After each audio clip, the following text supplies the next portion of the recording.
రాజకీయాల గురించి ప్రస్తావించడం అనేది చాలా సంవత్సరాల తర్వాత మళ్ళీ ఇదిగో ఇప్పుడే జరుగుతుంది.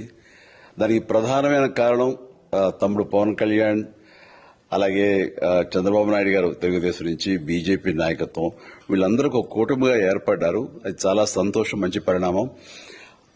ఈ సందర్భంగా మరీ ముఖ్యంగా ఈ రోజున నేను ఇట్లాగా మాట్లాడడానికి ప్రధానమైన కారణం నా మిత్రుడు, చిరకాల మిత్రుడు సీఎం రమేష్, అట్లాగే పంచగల్ రమేష్ రాజకీయంగా అరంగేట్రం చేసింది నా బ్లెస్సింగ్స్ తోటి.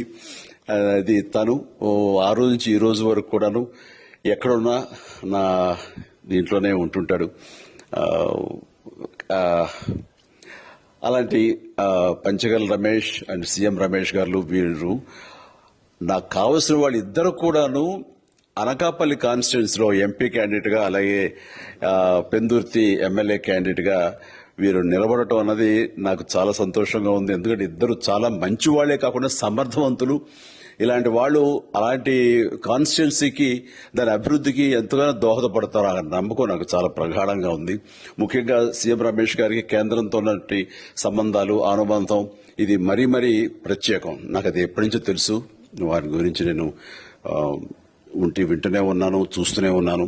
అండ్ ముఖ్యంగా ఆ కాన్స్టిట్యున్సీ, అనకాపల్లి కాన్స్టిట్యున్సీ అభివృద్ధికి ఈయన పరిచయాలు, కేంద్రంతో ఈయనకున్న సత్సంబంధాలు ఎంతో ఉపయోగపడతాయి. తద్వారా రమేష్ అలాగే మిగతా ఎమ్మెల్యేలు అందరూ కూడా ఎవరైతే అభివృద్ధి చేయాలి ఆయా ఎమ్మెల్యే నియోజకవర్గాలు అనుకున్నారో అవన్నీ కూడా సజావుగా సాగిపోతాయంటానికి దాని వెనకాల సీఎం గారి కృషి డెఫినెట్ గా ఉంటుందంటే ఎలాంటి సందేహం లేదు. అండ్ వీరి నాయకత్వంలో మిగతా వాళ్ళ ఎమ్మెల్యేలు అందరూ కూడాను కలిసికట్టుగా అనకాపల్లి అభివృద్ధికి ఎంతగానో దోహదపడతారు అండ్ రిజల్ట్ చూపిస్తారన్న ప్రగాఢ విశ్వాసం ఉంది. కాబట్టి వీళ్ళిద్దరి గురించి ఈరోజు ప్రస్తావిస్తున్నాను. మీ అందరి ఆశీస్సులు వీళ్ళకి ఉంటాయని ప్రగాఢంగా నమ్ముతూ సెలవు తీసుకుంటున్నాను. ప్లీజ్ వారిని గెలిపించండి. అనకాపల్లి నియోజకవర్గం యొక్క అభివృద్ధిని మనందరం చూస్తాం. అంతేకాదు, నాది చాలా పెద్ద కోరిక, ఆంధ్రప్రదేశ్ అభివృద్ధి పథంలో ముందుకు వెళ్ళాలి. దానికి గాను మీరందరూ నడుము బిగించండి. మీరందరూ కూడాను ఇలాంటి వారికి ఓటు వేసి మీరు గెలిపించి అన్ని రకాలుగాను మీ యొక్క ఆశీస్సులు వీళ్ళకు ఉన్నాయి అన్న భావాన్ని మా అందరికీ, ఆ నమ్మకాన్ని మాకు కలిగించండి. జై హింద్.